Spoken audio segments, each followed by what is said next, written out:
Bom, pessoal, olá, bom dia aqui no caso, né? Estou gravando 11h30 da manhã.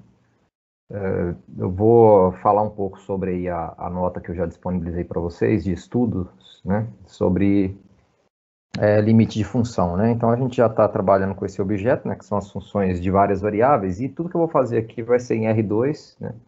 Ou a maior parte aqui eu vou estar falando de R2, mas só que as coisas funcionam da mesma maneira para funções de 3 variáveis, né? Com domínio em R3, né? Então, vamos pensar aqui numa funçãozinha assim, né? F. Opa.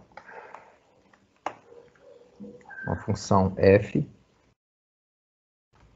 de um domínio D de R2, né, em R. Né? E a gente está mais interessado aqui, né? No caso, em calcular o limite, né, ou definir o que significa, né? O limite de f, digamos, de xy, quando xy vai para um ponto AB, digamos. O que é isso? Né? O que isso significa? Eu posso falar que isso é igual a alguma coisa em que situação? Né? Quando que eu posso dizer que a função tem limite? Então, aquela mesma discussão ali do cálculo 1, só que agora aqui para funções de mais de uma variável. Né? E para começar, né, não sei se vocês estão lembrados, para fazer sentido aproximar o xy desse ponto AB aqui, a gente precisa, no caso, de um ponto que lá no cálculo a gente não usava muito essa terminologia, né, mas tem que ser um ponto de acumulação. O que quer dizer isso, né? No caso de intervalos, né, os pontos de acumulação, por exemplo, se você está com uma função que o domínio dela é um intervalo, digamos aqui, CD aqui, né? CD, né? Então, esse ponto C aqui, apesar dele não estar dentro do intervalo, né, porque ele é aberto esse intervalo, eu posso aproximar, eu posso calcular, fazia sentido, né, no caso de função de uma variável, calcular que se eu tenho uma função g desse intervalo c, d em r, né, fazia sentido calcular o limite quando, digamos, x tendia para c, só que aqui pela direita, né, só faz sentido pela direita, de g de x, né, isso aqui poderia ser igual a um determinado limite L, né? Estou falando aqui de função real, né? A mesma coisa a gente tem aqui, né? Você tem, mas só que aqui, agora, você pode ter a seguinte situação. Como estou falando de função de duas variáveis, vamos pensar aqui que você tem um domínio D aqui, que é assim, ó. Sei lá, um pedaço dele aqui é aberto. Essa região aqui do interior desse traço que eu fiz, né? E os pontos aqui dessa fronteira, digamos, vamos pegar um pontinho aqui assim. Um pontinho aqui, ó, nessa fronteira aqui, AB, né, ele não é um ponto, ele não pertence a D, né, mas eu posso me aproximar desse pontinho aqui por dentro de D, né, arbitrariamente. Né, e esse tipo de ponto vai fazer sentido calcular o limite, né, e é aí que entra esse conceito que eu começo definindo aí, que são os pontos de acumulação, né. Então a ideia aí, eu digo que um ponto é de acumulação quando você pega uma bolinha aqui em torno desse ponto, uma bolinha aqui, para qualquer bolinha que você pega, independentemente desse raio, né? Eu chamei de delta aí, né? Sempre a interseção dessa bola com o domínio vai ser, então vou chamar de B isso aqui, né? A interseção do domínio com essa bolinha aí, delta, né? Uma bola de raio delta, digamos, né? Centrada no ponto AB, é diferente de zero, né? Diferente de vazio, desculpa, né? Então, quando você quer diferente de vazio, então eu vou dizer que AB é um ponto de acumulação. Então, a gente sempre vai falar de limite de função em pontos de acumulação, né? Que, na verdade, pode ser maior do que o próprio domínio, né? O que importa aqui é eu conseguir me aproximar arbitrariamente desse ponto, porque a ideia de limite é essa, né? Você fala de limite quando você consegue se aproximar do ponto em questão, né? Então, você não precisa saber sequer o valor da f, da função f naquele ponto. Por isso que não precisa estar no domínio. Mas você quer saber para onde f está indo quando quando os pontos do domínio estão se aproximando daquele ponto ali, se é que isso está acontecendo, né? Então, a definição é aquela definição clássica de limite, né? Eu não vou escrever aqui com todos os cuidados, mas, claro, eu estou pegando aqui um ponto AB de acumulação, né? De acumulação de D, né? Do domínio D. Sempre que você fala um ponto de acumulação é de um conjunto, né? F, uma função aqui de D contida em R2 em R, né? E a gente vai dizer que o limite de F de XY, quando XY vai para AB, existe, né?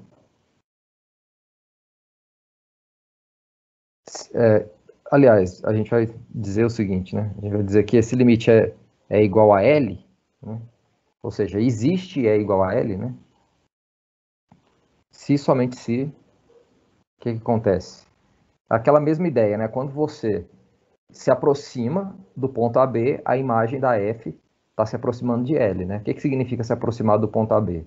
Excluindo o próprio AB, porque, veja, a F pode nem estar definido no AB, né? Então, você tem que se aproximar do AB, mas meio que desprezar o próprio ponto, né? Então, a gente vai dizer que isso aqui, que esse limite aqui é L, né? Se somente se, para todo epsilon maior do que zero, que vai ser um número bem pequeno aqui, a ideia é você pegar um número arbitrário pequeno e conseguir deixar F próximo de L a menos desse epsilon, ou seja, você quer deixar F próximo de L tanto quanto você queira, né? Então, para todo epsilon, né, existe um delta aqui, maior do que zero, tal que, se eu pego, digamos aqui, o xy, vou escrever assim, né? Se a distância de xy até AB, que na verdade por definição é isso aqui, né? A raiz quadrada de x menos a ao quadrado mais y menos b ao quadrado, né? Se você pega isso aqui menor do que delta, ou seja, o que você está fazendo aqui? Você tem aqui um ponto AB, né? E você está falando o seguinte, ó, se eu conseguir um raiozinho aqui que é delta, né? Tal que quando eu pego essa bolinha aqui, ó, de raio delta, os pontos que estão dentro dessa bola, tirando o próprio ponto AB, né? Então esse pontinho AB não vai estar dentro da bola, né? A bola menos o ponto AB. E o que a gente faz aqui para garantir isso? Isso aqui tem que ser maior do que zero, né? Você não quer que essa distância seja zero, porque aí seria o próprio AB. Então quando você pega qualquer ponto dentro dessa bolinha, essa distância aqui, se essa distância aqui é menor do que delta, ou seja, se esse ponto está dentro dessa bolinha, então o que vai acontecer? Isso implica que a distância de f de xy até L fica menor do que epsilon, né? Então, a mesma ideia, né, da definição. Você tem aqui o domínio, né? Digamos aqui o domínio D, né? Essa região aqui. Aí você tem a função f, né? Que sai daqui e chega em R, né? Você tem se você quer mostrar aqui o limite dessa função aqui, num ponto AB aqui. Aqui eu vou pegar o ponto AB dentro do domínio, né? AB, ele é L, você precisa garantir que para qualquer epsilon que você pegar, ou seja, para qualquer intervalinho em torno de L que você pegar aqui, ó, L mais epsilon, L menos epsilon, esse intervalinho aqui, né? Você consegue pegar uma bolinha do lado de cá, deixa eu trocar a cor para ficar mais fácil de enxergar. Você consegue pegar uma bolinha aqui do lado de cá, de modo que quando você pega a imagem dessa bola aqui, ou seja, de todos os pontos dessa bola, excetuando o próprio ponto AB, porque ele pode não estar no domínio da função, né? O que vai acontecer? A imagem dessa bola vai cair aqui dentro desse intervalo aqui. É isso que a gente está dizendo. O que na prática vai acontecer se isso acontece, né? Se esse limite existe é L. Na prática vai acontecer que você, à medida que vai pegando bolas cada vez menores, né? Em torno desse pontinho AB aqui, você vai conseguindo, né, na prática, diminuir cada vez mais esse intervalo epsilon. Então, isso dá a ideia de que o F está tendendo, de fato, para L quando os pontos estão estão muito próximos do ponto AB aqui, quando os pontos x e y estão muito próximos do ponto AB. Né? Então, essa é a anotação, né, que a gente vai usar.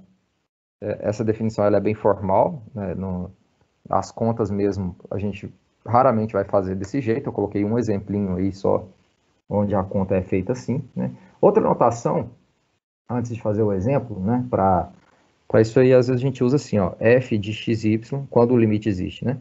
F de xy tende a L quando xy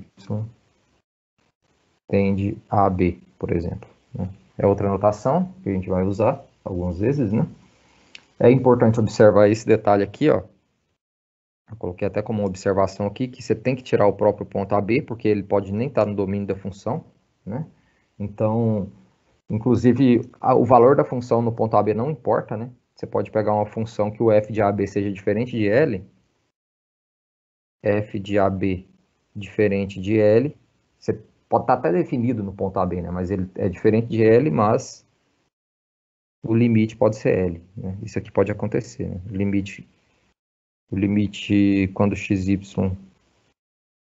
tende para AB de f de xy igual a L. Né? Então pode acontecer isso aqui, né?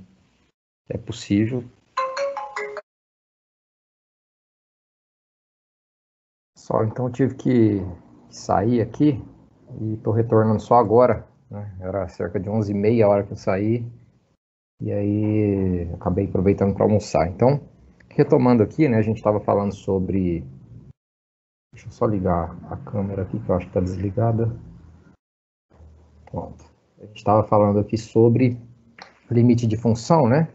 E um comentário que eu estava fazendo é que não necessariamente f de a, ou seja, é possível, né? É possível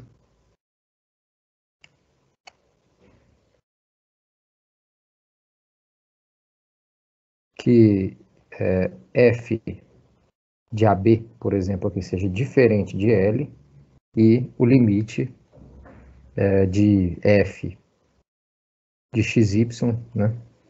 Quando xy tende a AB, seja igual a L. Né? Isso aqui é importante, essa observação, porque essencialmente quando a gente for estudar continuidade, a gente vai ver que essa é a diferença, né, entre simplesmente falar que a função tem um limite num ponto AB e dizer que ela é contínua. Né? Para ela ser contínua, essa condição aqui, isso aqui não pode acontecer, quer dizer, se o limite é L, L tem que ser o valor da função no ponto. Né? Então, por isso que é importante essa observação aqui.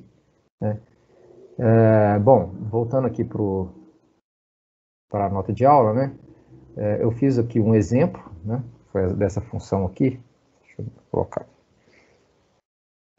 um exemplo, né? Que é o exemplo 1.1 nas notas aí da função f de xy igual a xy dividido pela raiz quadrada de x quadrado mais y ao quadrado.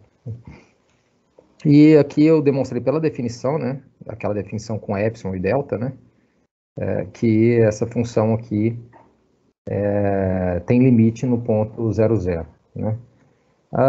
Basicamente, né, vocês vão ver aí, eu escrevi com detalhes a demonstração, mas a ideia essencial está em torno do fato que está em torno dessa desigualdade aqui, né, que não é difícil de demonstrar. O módulo de x, y dividido por raiz quadrada de x quadrado mais y ao quadrado é menor ou igual que o módulo de y, tá? Bom, por que essa desigualdade meio que garante a questão, né? Porque se você, para qualquer epsilon que você pegar, né? Para todo epsilon maior do que zero que você tomar, né? Você pode escolher seu delta exatamente igual ao epsilon. Porque se você escolhe o delta igual ao epsilon, o que vai acontecer? Quando você pega aqui, ó, a raiz quadrada de x quadrado mais y ao quadrado menor do que delta, né, e maior do que zero, porque eu não quero considerar o próprio ponto 0, 0 aqui. Desculpa. O que eu quero mostrar aqui, né, é isso daqui, ó. Porque eu estou explicando as coisas, você não sabe o que eu quero mostrar, vai ficar confuso, né? É o limite quando xy vai para 0, 0, de f de xy é igual a zero, né? Então, o que eu estou querendo mostrar na prática aqui, né? Pela definição de limite, a gente precisa mostrar que para qualquer epsilon você consegue fazer isso aqui, ó, mostrar que o módulo de f de xy fica menor do que epsilon. É isso que você quer mostrar. Porque aqui seria f de xy menos L, mas o L é justamente zero, né? Então, por isso que basta mostrar que o módulo da f fica pequenininho, né? Quer dizer que ela está se aproximando de zero quando o xy vai para 0, 0. Claro, isso aqui para todo xy, né, que pertencente a uma bola de raio delta aqui no caso, né, centrada na origem nesse caso aqui, que é aquele negócio da distância, né, a distância até a origem aqui tem que ser menor do que delta, né. Então olha aqui, se a distância até a origem é justamente isso daqui. Então se eu pego o delta como sendo igual ao epsilon aqui, né, menor do que delta igual a epsilon, né, é claro que o módulo de y, então, por enquanto, esquece esse maior do que zero aqui, né? Ele é importante mais por essa questão que eu não estou considerando o próprio 0, 0. Mas o que eu quero destacar aqui é o seguinte, ó. Isso aqui com certeza é maior ou igual ao módulo de y, né? Por que isso é verdade? Porque, olha aqui, eu estou somando x quadrado mais y ao quadrado, fixado o y, o menor que eu consigo deixar isso aqui é tomando x igual a zero, né? Porque esse x é sempre maior ou igual que zero, né? Então, isso aqui vai ser sempre maior ou igual que a raiz quadrada de y ao quadrado, que é justamente o módulo de y, tá vendo? Então, justamente por isso eu tenho que o módulo de y é menor do que delta, que eu tomei como sendo epsilon aqui. Aqui, ó. Ou seja, por causa dessa desigualdade aqui, né, que depois eu justifico porque que ela é verdadeira, a gente tem então que isso aqui, que é o módulo de f de xy, né, é menor ou igual que y, né, que é menor do que delta, que é igual, que a gente tomou como sendo exatamente o epsilon, né? Então você acabou conseguindo mostrar isso que a gente queria mostrar aqui no começo, desde que você tome o x e o y satisfazendo essa condição aqui, né, satisfazendo essa condição, que a distância até a origem seja menor do que o próprio epsilon, né? E por que essa desigualdade aqui é verdadeira? Bom, é por causa disso aqui, na verdade, né? Por causa disso aqui, ó. Veja, a gente sabe que o módulo de y é menor ou igual. Aqui no caso vamos fazer a mesma conta, só que com o módulo de x, né, que é verdadeiro também, né, pelo mesmo motivo, né. Então, vamos fazer assim, o módulo de x, obviamente, é menor ou igual que a raiz quadrada, pelo que a gente argumentou ali, né, de x quadrado mais y ao quadrado, que isso aqui implica que 1 sobre a raiz quadrada de x quadrado mais y ao quadrado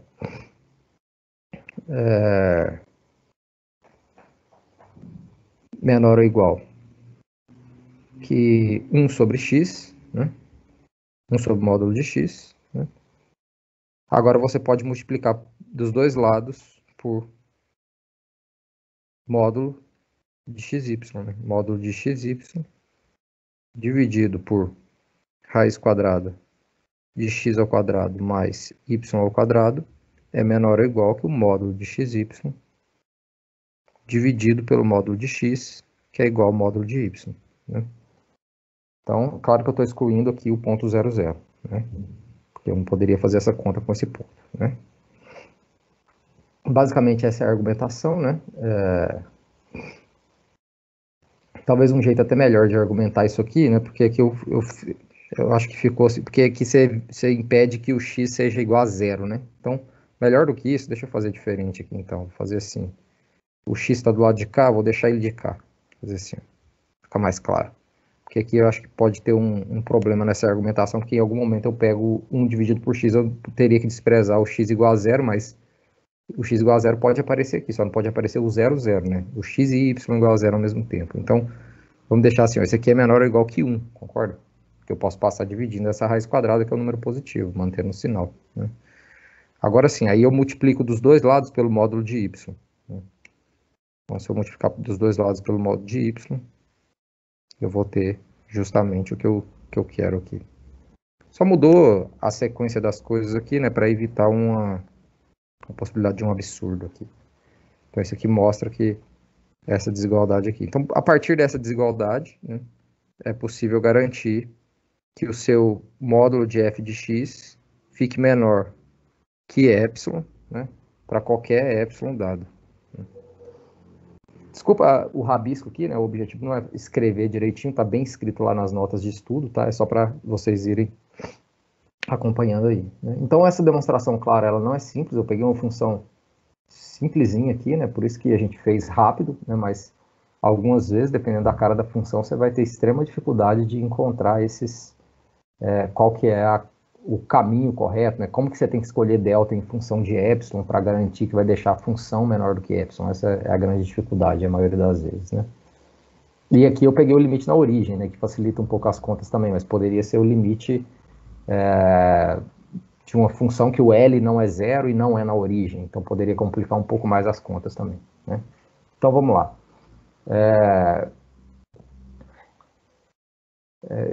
Outro comentário aqui, né, é o seguinte, né, já que não é simples assim, né, fazer essas contas, né, a gente precisa de algum resultado, né, que nos ajude a encontrar o limite de uma determinada função, a mostrar que o limite de uma determinada função é alguma coisa de maneira mais simples, né?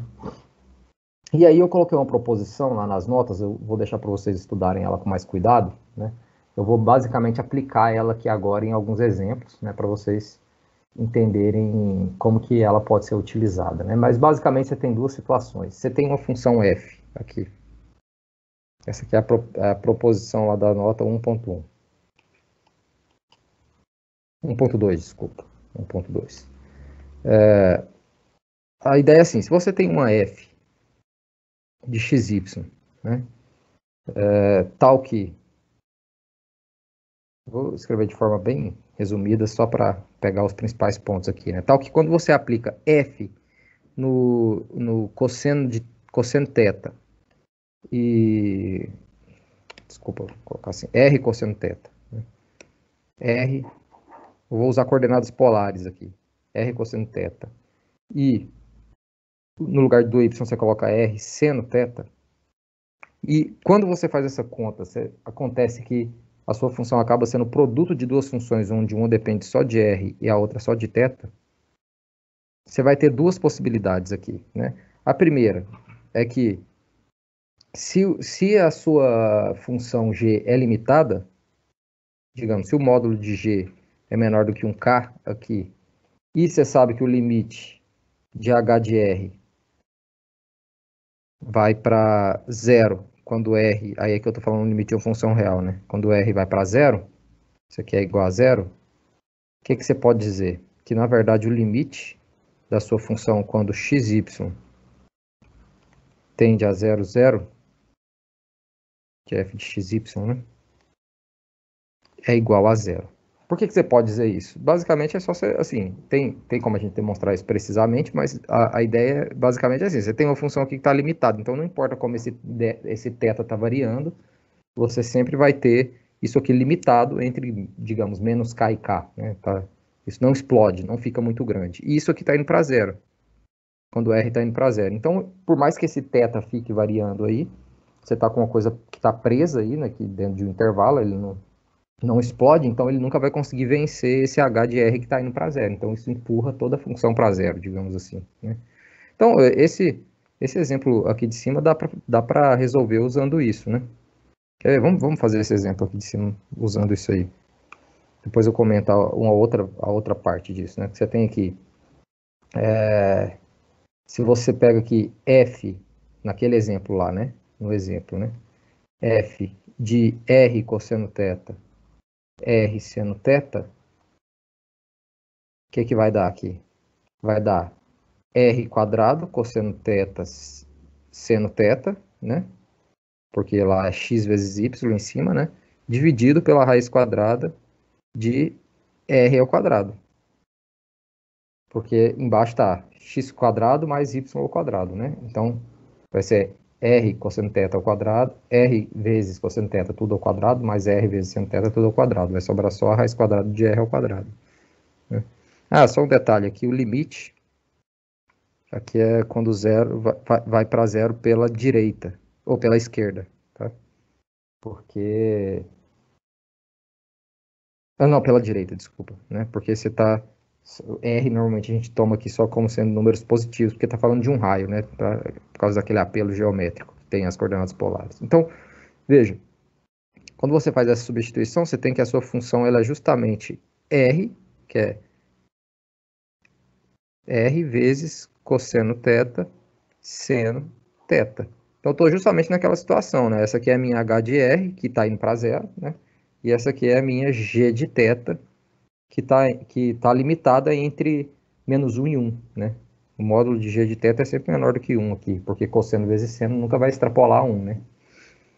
Então, aqui, por causa disso, a gente pode dizer que o limite de f de x, y, quando xy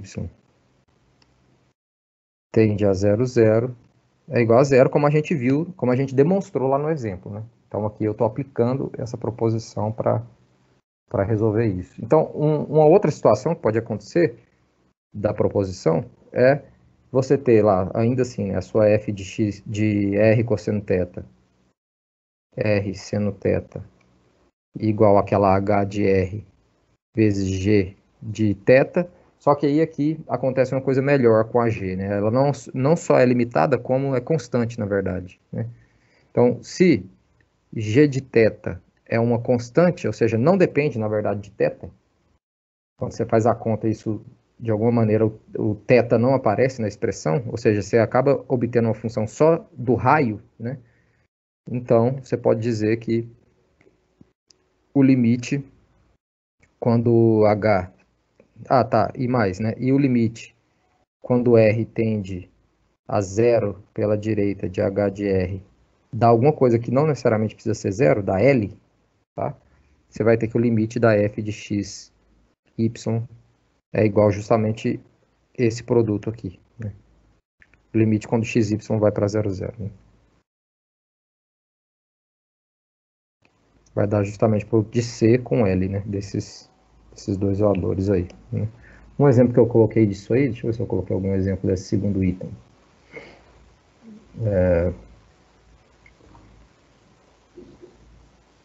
Coloquei sim. Esse aqui, ó.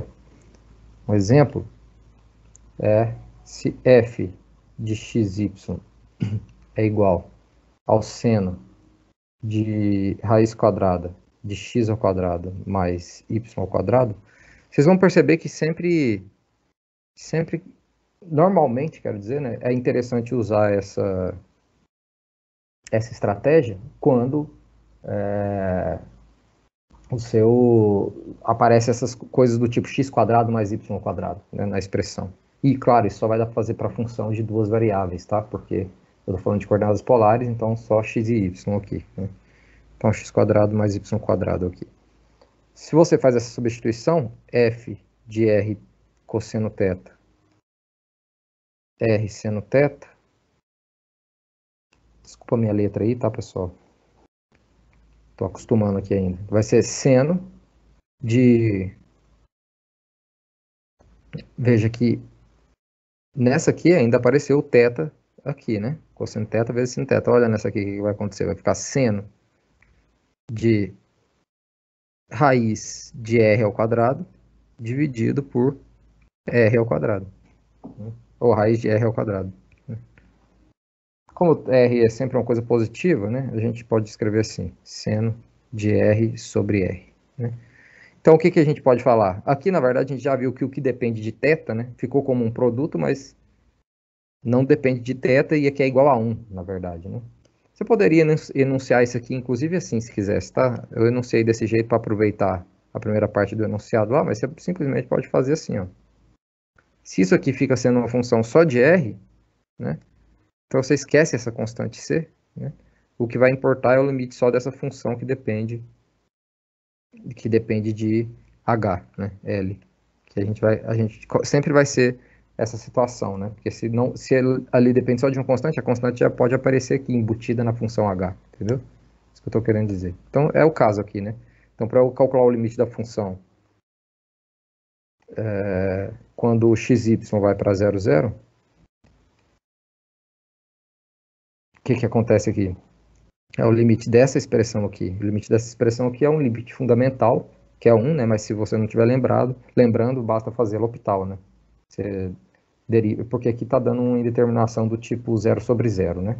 Quando você faz o limite aqui com R tendendo a 0 pela direita, dá 0 sobre 0, mas aí você pode fazer L'Hopital, vai dar cosseno sobre 1, né? E o limite do cosseno quando R vai para 0 é 1, né?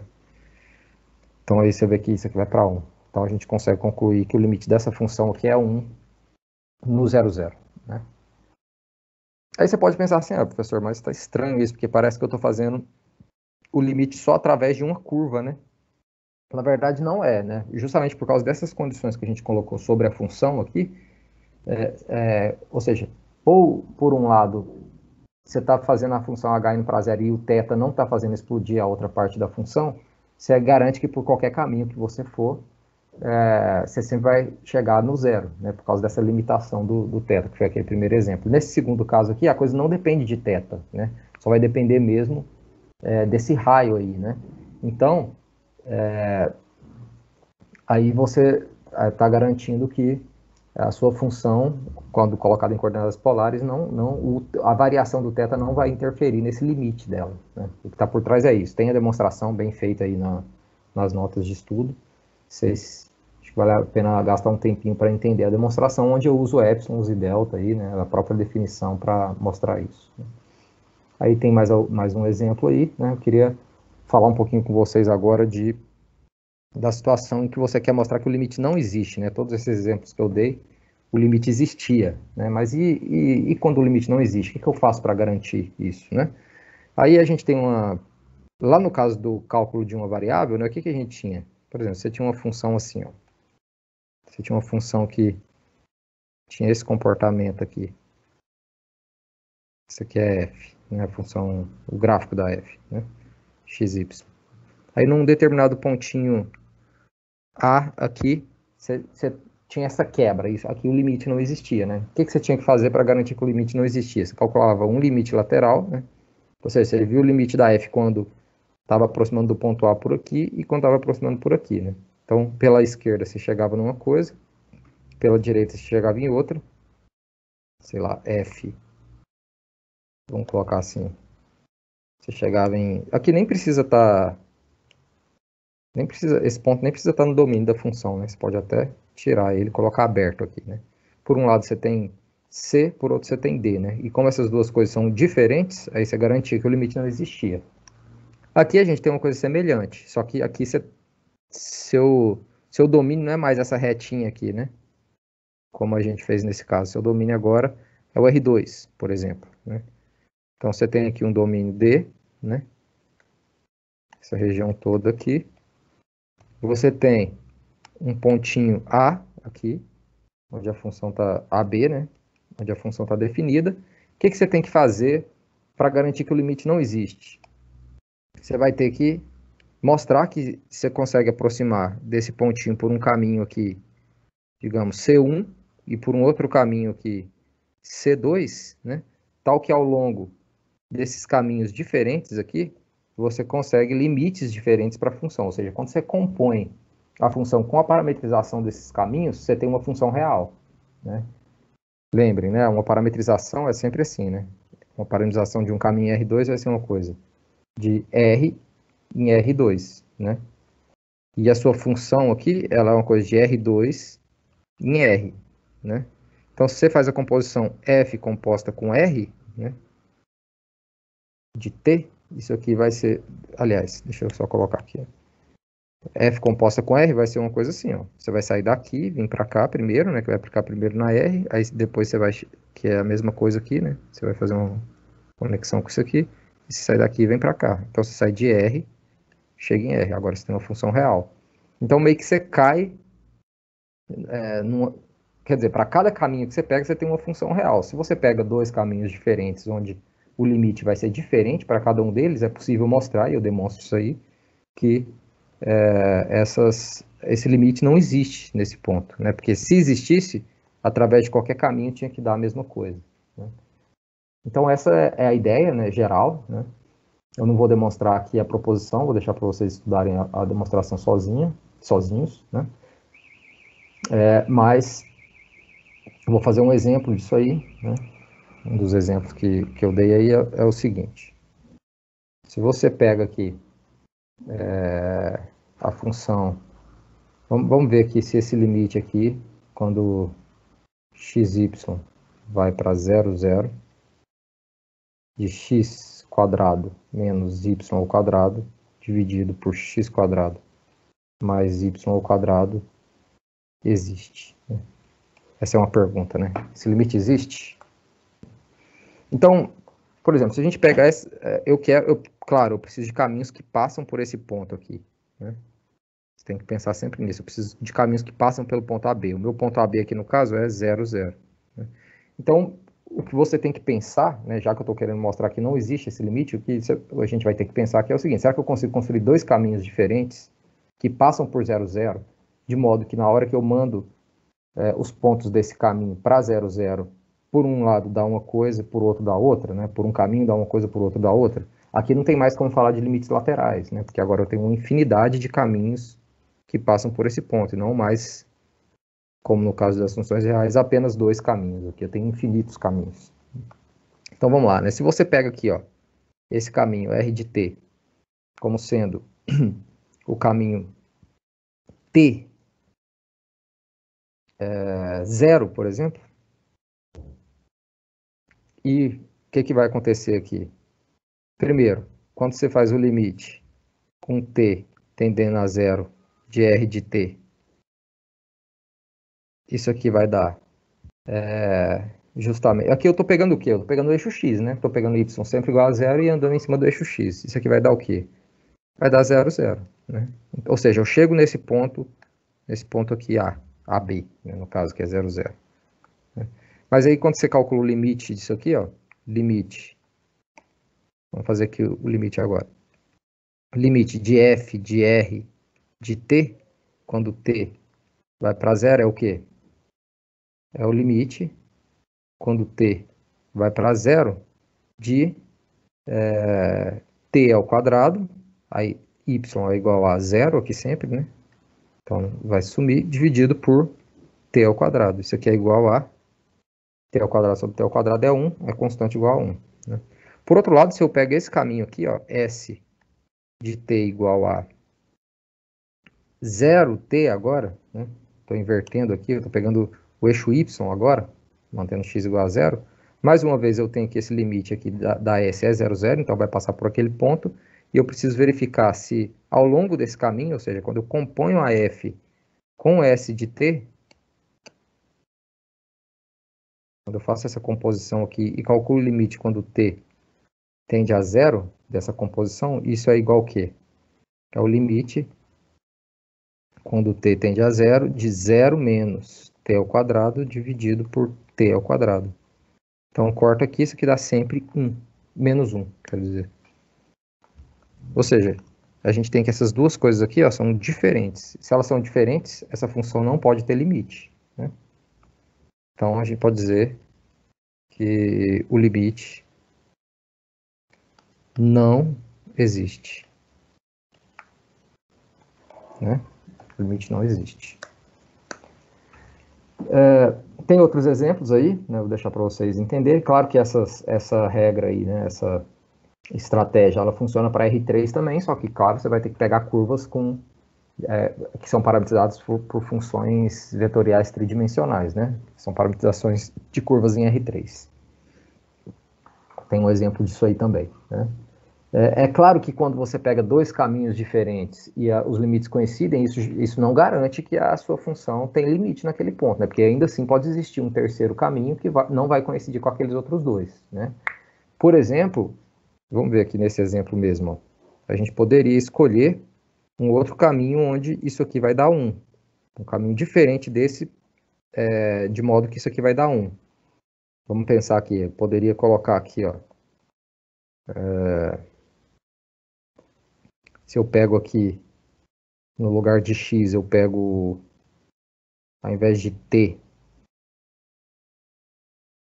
vamos pensar aqui que daria para fazer aqui.